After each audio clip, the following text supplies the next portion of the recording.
So I just kind of wanted to make a video of our HVAC system. It's pretty old. It's original to the house. 1978 was when the house was built, which is also when this was installed. It's really old, but it still works. I've also had to replace this insulation here.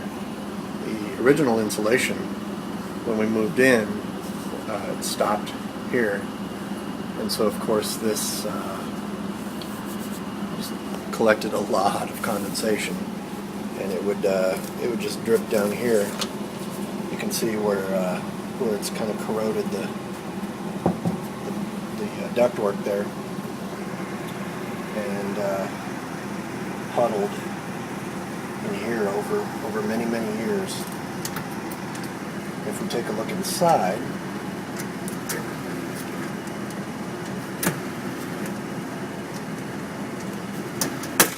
you can see where that moisture had just trickled down and puddled the bottom of this. Just made a terrible mess down there. There were a few fuses in here that were blown when we moved in, just because of water contact down under this mounting plate there. As you can probably tell, this is an electric heater. There are 4 coils in there.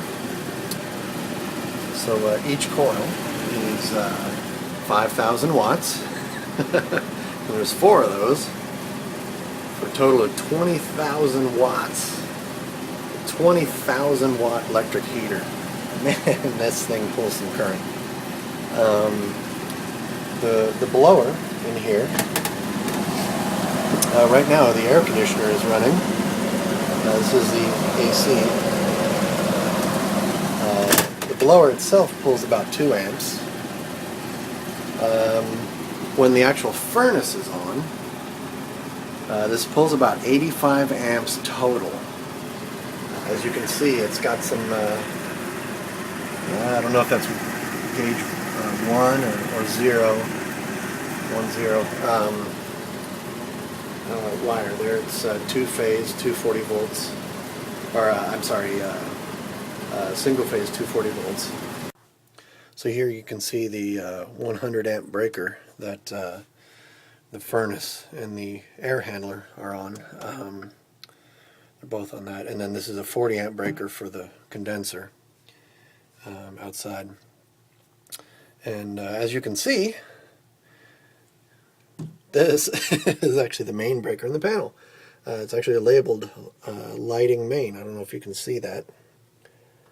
But yeah, that's considered the main breaker in this panel. We've got a split panel here, so all of our 240 volt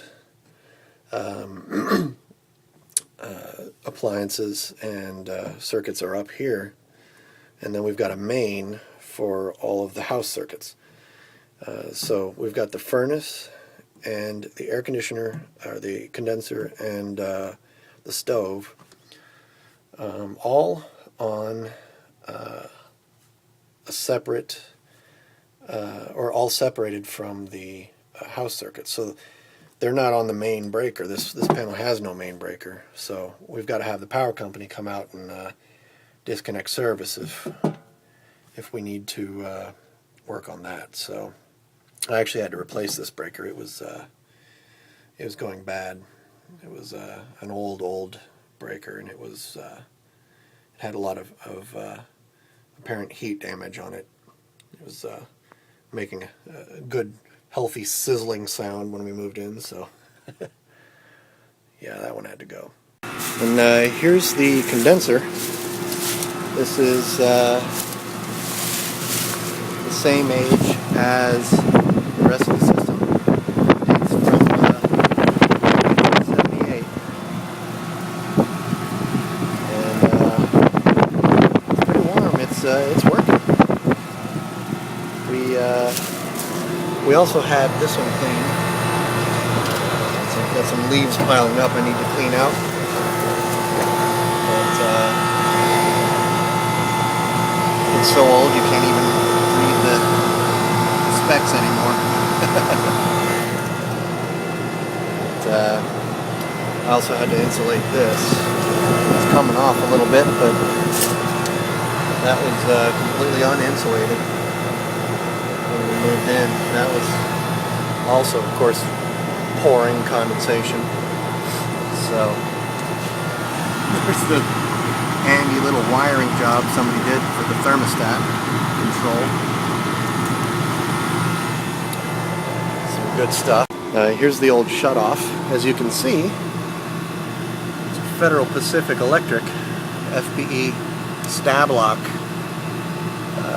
breaker in here. It's actually, I guess, a shutoff, not necessarily just a breaker. But as you can see, when we had this serviced, they couldn't get this to reconnect.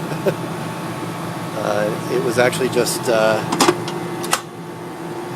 the switch was just sizzling inside and arcing out, so they had to just bypass it.